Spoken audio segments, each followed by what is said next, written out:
Hello and welcome to another episode of Expectations of an Avid Gamer.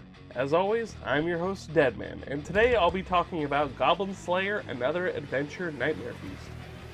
Boy, that's a mouthful. Special thanks to Red Art Games for providing a review code, and any and all opinions expressed within are my own.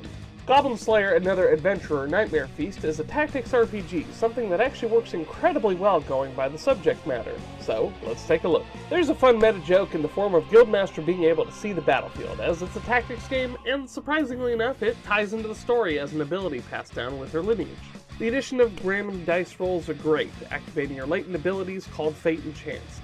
You can set up these abilities before battle, and they randomly activate like a d20 being rolled in the background.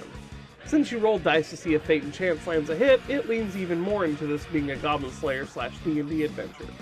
At first, I thought I had to manually activate it by selecting your action, then either accepting or declining, but as I found out later, it did not work like that, so it's almost always recommended to use it as it comes up, as you never know when it'll reappear again, and you might need it in that moment. It might be fixed in a later patch, but it is annoying that your battle commands don't reset between units, meaning if the last one used an attack, then when moving to another unit, it will be on attack as well, instead of defaulting to movement.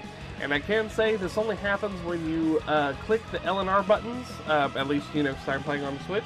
If you click the L and R buttons to switch between units instead of manually going and selecting your units, which, if you've ever played a tactics game, usually you're wanting to, tap to go to your next unit instead of just kind of having to manually select them. Another thing that's odd, but not outright bad, is the game doesn't explain facing to any novice players.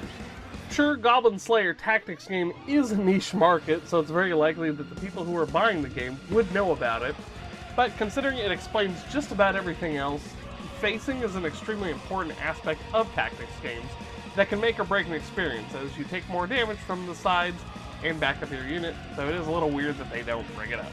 Building off that previous point, the normal difficulty is on par from what I'd expect from a Goblin Slayer / D&D game. It's surprisingly difficult, with my first true story mission taking 4 times to actually beat. Sure, it sucks there's no way to level your characters by taking extra missions from the beginning, but this is a brutal world and you need to use every ounce of your tactical brain to overcome the challenge. When using your abilities, it keeps the D&D theme by having a limited number of actions rather than have an MP bar or the like. One thing I thought was a little odd considering the scenario is there's no permadeath. Like, in both D&D and Goblin Slayer, you would fully expect there to be consequences to letting your units die, but nope, that doesn't seem like there is. I do wish things with 2 space hits like lances would actually hit both spaces. I don't know, I guess I just played too much Tactics Advance and that just seems normal to me now. It is a bit of a bummer that I can't complete the side quests in a timely manner. Like, as soon as I complete the prerequisite amount needed for the next main mission, I'm locked out. Sure, they don't have much bearing on the story, but it would be a nice opportunity to level up your party. There's also not really a reason to hire extra units, as you've pretty much got a full party with your named characters, and we'll be focusing mostly on them anyways. There's not a lot that sticks out with either the music or the sound effects. It's all done very well, but nothing outside of the ending theme is very memorable. The visual novel aspect works well for the story. It actually reminds me of reading the light novels. It is slightly disappointing there aren't any animations, but the art scenes that were made are gorgeous. And this is a small studio, and this seems to be their first major game, so it gets a pass.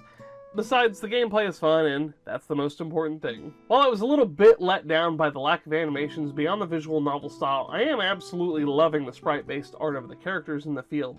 I've been a fan of this style for as long as I can remember, sinking so many hours into my Game Boy Advance, and going along with that, Tactics Advance and A2 on the DS. I've been saying for a while that I miss the sprite-based art direction in modern games, and I love that that's gotten a bit of a resurgence in the last few years.